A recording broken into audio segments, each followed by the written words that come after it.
Prezados irmãos, neste fim de tarde, unamos ao lar de Fabiano de Cristo para a meditação da prece das 18 horas. Esse indispensável alimento ao nosso espírito. E hoje meditemos sobre a expressão de Marcos no Evangelho, que diz: estende a tua mão, e ele a estendeu, e foi-lhe restituída a sua mão sã como a outra. Em todas as casas de fé religiosa, há crentes de mão estendida suplicando socorro. Almas aflitas revelam ansiedade, fraqueza, desesperança e enfermidades do coração. Não seremos todos nós, encarnados e desencarnados, que algo rogamos à providência divina, semelhantes ao homem que trazia a mão seca?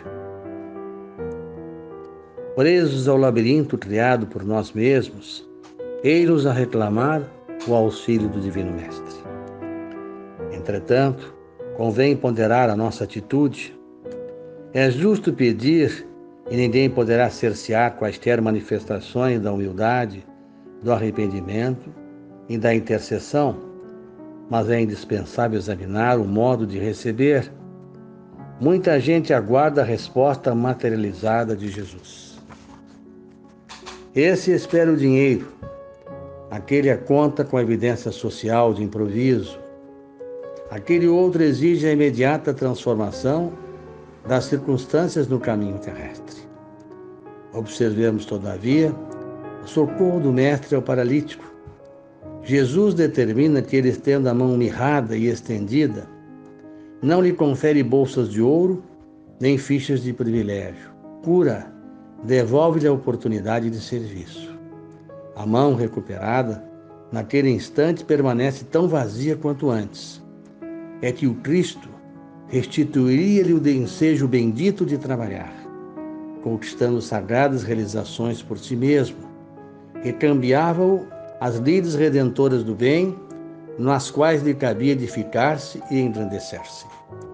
A lição é expressiva para todos os tempos da comunidade cristã. Quando estenderes tuas mãos ao Senhor, não esperes facilidades, ouro, prerrogativas.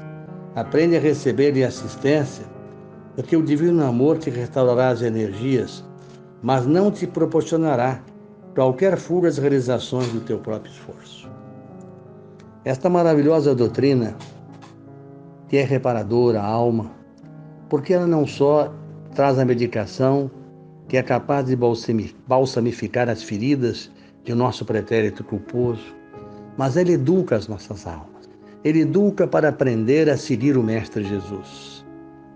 E a vontade de segui-lo exige uma série de observações. A primeira, a renúncia das ilusões da terra, das vaidades, do egoísmo, das conquistas efêmeras, do desejo de promoção social, a qual muitas vezes vários companheiros de doutrina se introduzem nas casas espíritas para a promoção pessoal, sem pensar exatamente no que possam fazer com seus recursos em prol do benefício de seus companheiros.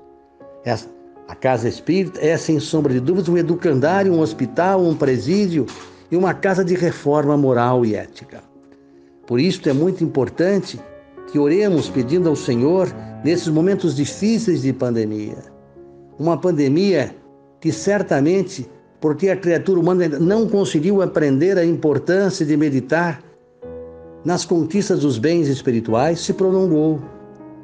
Ela provavelmente não seria tão extensa, mas tendo em vista a recalcitração, a exigência do ser humano de continuar perseguindo os valores que se perdem, que não são conquista da alma, está fazendo com que a criatura aumente como consequência os quadros depressivos e ansiosos. É que as criaturas que não encontram em Jesus o caminho renovador perdem as esperanças, porque ficam a olhar nos interesses meramente da terra. Portanto, meu companheiro, é interessantíssimo que nós percebamos o incrível grau de vigilância da maioria dos discípulos do Evangelho na atualidade, ansiosos pela coroa dos triunfos humanos. E desde longo tempo as igrejas do cristianismo deturpado se comprazem nos grandes espetáculos com enormes demonstrações de força política, e é forçoso reconhecer que grande número das agremiações espiritistas cristãs, ainda tão recentes no mundo, tendem as mesmas inclinações. Individualmente, os prosélitos pretendem o bem-estar, o caminho sem obstáculos, as considerações honrosas do mundo e o respeito de todos, o fiel reconhecimento dos elevados princípios que esposaram na vida por parte dos estranhos.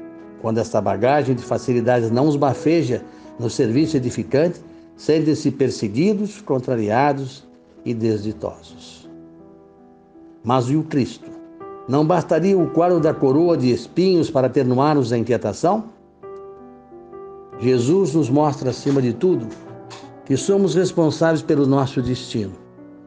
E na aceitação das nossas provas, é preciso que encontremos no desafio de vencê-las o estímulo necessário, compreendendo que Ele nos encaminhou para governar o globo planetário, o seu Filho pródigo Jesus. E Ele nos mostra, com a sua misericordiosa presença, que o caminho, a verdade e a vida é indispensável para a criatura em vigilante despertar da realidade e compreender, acima de tudo, que este grande flagelo que nos visita é um instante oportuno para grandes modificações, mas acima de tudo para percebermos quão pequeninos somos e quão é fundamental a presença de Deus e o acompanhamento de Jesus em nossa caminhada. Ao encerrarmos este momento, pedimos a todos os irmãos do Lar Fabiano de Cristo que não se deixem levar pelo desânimo, pela impaciência, mas encontrem na presença de Jesus a força suficiente para vencermos os obstáculos que hoje são realmente muito grandes, mas com a convicção de que Jesus nos comanda, haveremos de vencer. E como disse o Mestre, tudo passa. Brevemente, ao observarmos e recordarmos esses instantes difíceis, que trará uma grande transformação no cenário mundial, porque nada mais haverá de ser igual ao que era antes, haveremos de compreender, simplesmente, que tudo passa. Após uma noite de terríveis tempestades, haverá de surgir um alvorecer de esperança e de muita luz.